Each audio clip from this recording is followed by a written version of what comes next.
Hello everyone, this is a short video on a fire pit project. I've been thinking of small projects I could do with the Dynatorch just to complete a few projects that I want to get around to.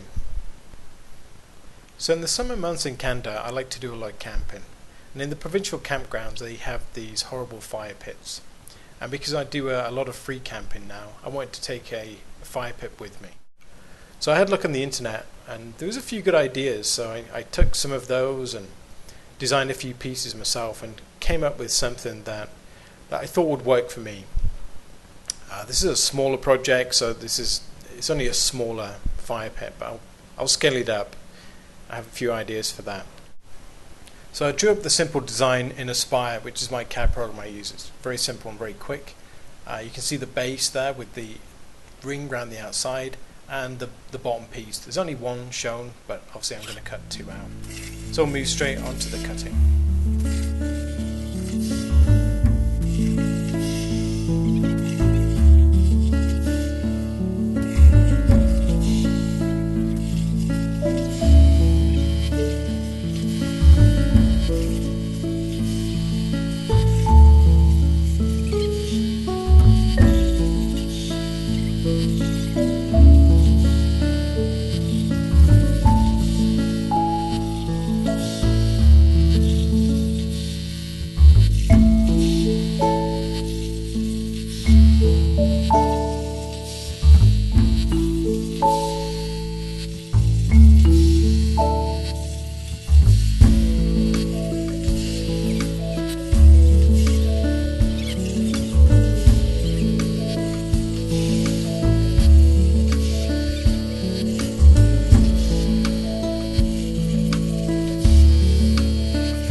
The base is cut out of 11 gauge steel, so it's pretty thick and it shouldn't warp too much, and the design doesn't have a huge amount of holes in it that are going to move around when the heat's applied.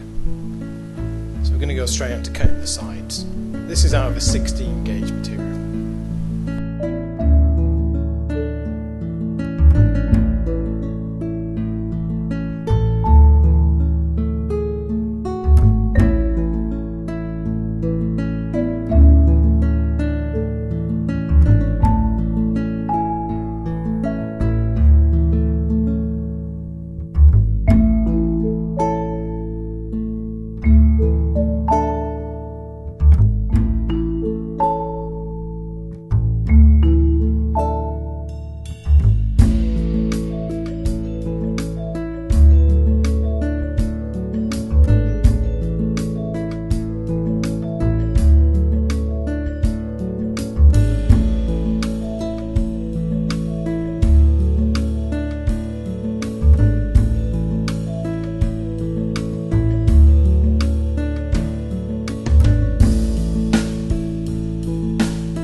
And these are the two finished side pieces. They just need the dross knocking off and cleaned up a little bit. This is a finished one. It's been ground down and cleaned up, ready for fitting. So I bent the side pieces using a set of slip rolls, and we've just started tacking them onto the base. Just got the base held up about 2 inches from the bottom of the pit once it's inverted. Now you can see the second part is put on. There's an additional ring that goes around the outside, cut out of the 11 gauge material.